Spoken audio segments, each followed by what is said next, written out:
Nabi Ibrahim lahir dan dibesarkan di Padang Aram, daerah Irak, dan termasuk dalam wilayah kerajaan Babilonia. Pada masa itu, bangsa Babilonia menyembah banyak dewa. Ayah Ibrahim bernama Azar, seorang pembuat patung berhala. Patung-patung itu juga dijual kepada penduduk sekitar untuk menjadi sembahan mereka. Allah memberi Ibrahim pikiran yang cerdas dan kritis, serta keberanian yang besar.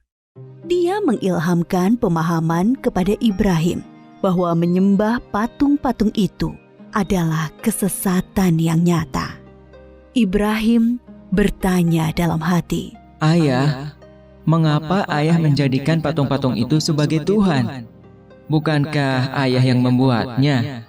Bukankah patung-patung itu tidak bisa mendengar doa-doa kita?"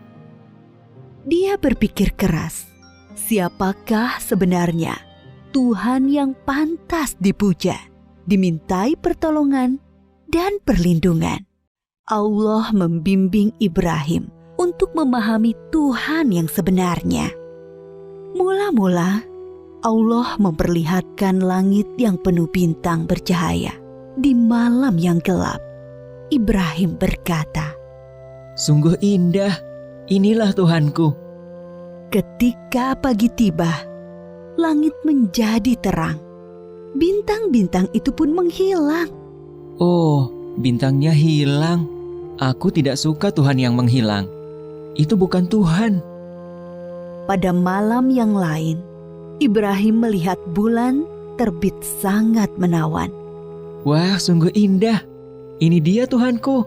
Ketika pagi tiba, bulan itu tenggelam. Ternyata yang ini juga tenggelam. Ini juga bukan Tuhan. Oh, manakah Tuhan yang sebenarnya? Kalau Dia tidak memberi petunjuk kepadaku, pasti aku juga sesat seperti kaumku. Di kesempatan lain, Ibrahim melihat matahari terbit. Sinarnya terang memukau. Ini dia Tuhanku, Dia yang paling besar. Tetapi di senja hari, matahari akhirnya tenggelam.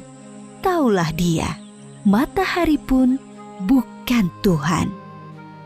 "Wahai kaumku, aku tidak mau menyembah Tuhan-Tuhanmu itu. Aku ingin mengabdikan diriku pada pencipta semua ini." Dia berusaha membuka pikiran kaumnya atas kesesatan mereka selama ini. "Paman, patung-patung apa ini? Mengapa semua menyembahnya?" Ketika sudah diangkat oleh Allah menjadi Rasul, Nabi Ibrahim dengan giat dan sabar mendakwahkan ajaran Allah. Nabi Ibrahim tidak putus asa mengajak meninggalkan penyembahan berhala. "Wahai ayahku, mengapa ayah menyembah sesuatu yang tidak bisa mendengar dan melihat, serta tidak dapat berbuat apa-apa untuk menolongmu? Sesungguhnya Allah memberi aku ilmu. Ikutilah aku, wahai ayahku. Jangan ikuti setan. Aku takut engkau akan ditimpa azab." "Bencikah kau pada Tuhan-Tuhanku Ibrahim? Diam. Kalau tidak, kau akan aku rajam. Pergilah, tinggalkan aku." "Selamat berpisah, ayah. Semoga keselamatan dilimpahkan kepadamu. Aku akan memohonkan ampunan dan hidayah untukmu." Nabi Ibrahim terus memohonkan ampunan Allah untuk Azar. Sampai kemudian jelas baginya bahwa Azar tidak mau beriman dan terus memusuhi Allah.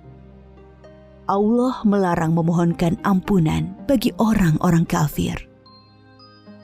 Setelah terbukti tidak ada yang beriman di antara kaumnya selain Lut, keponakan beliau dan sanak sepupu beliau yang menjadi istri beliau, Nabi Ibrahim hijrah meninggalkan kampung halamannya di Irak. Atas perintah Allah, beliau menuju Palestina atau Syam bersama istri dan keluarga Lut. Di Palestina, Nabi Ibrahim terus berdakwah kepada penduduk setempat. Sambutan penduduk Palestina terhadap dakwah beliau kurang bagus. Akhirnya muncul paceklik dan wabah penyakit di sana. Atas perintah Allah, Nabi Ibrahim dan Nabi Lut berpisah. Nabi Lut dan keluarganya menuju Sadum di Syam, sedangkan Nabi Ibrahim bersama dengan Bunda Sarah menuju Mesir. Nabi Ibrahim tinggal beberapa lama di Mesir. Dimanapun, Nabi Ibrahim selalu mendakwahkan pengabdian kepada Allah Subhanahu wa Ta'ala. Tetapi bumi Mesir ternyata juga bukan tempat yang baik untuk perkembangan dakwah. Maka Allah memerintahkan untuk hijrah kembali ke Palestina. Suatu hari, Nabi Ibrahim menyuruh Bunda Hajar untuk berkemas-kemas. Mereka akan mengadakan perjalanan jauh. Ismail yang masih menyusu pada ibunya tentu dibawa pula. Mereka melintasi rute yang panjang dan akhirnya sampailah ke suatu tempat yang sangat gersang. Tidak ada pohon-pohonan tempat bernaung, udaranya pun panas. Yang ada hanyalah hamparan pasir dan bukit-bukit berbatu. Nabi Ibrahim turun dari kendaraannya, kemudian menurunkan istri dan anaknya. Tanpa berkata apa-apa, beberapa saat kemudian beliau beranjak dan pergi meninggalkan keluarganya. Kurang lebih 10 tahun kemudian, sekitar Ka'bah sudah menjadi tempat yang ramai berkat munculnya sumber air Zam-Zam. Banyak orang bermukim di sana.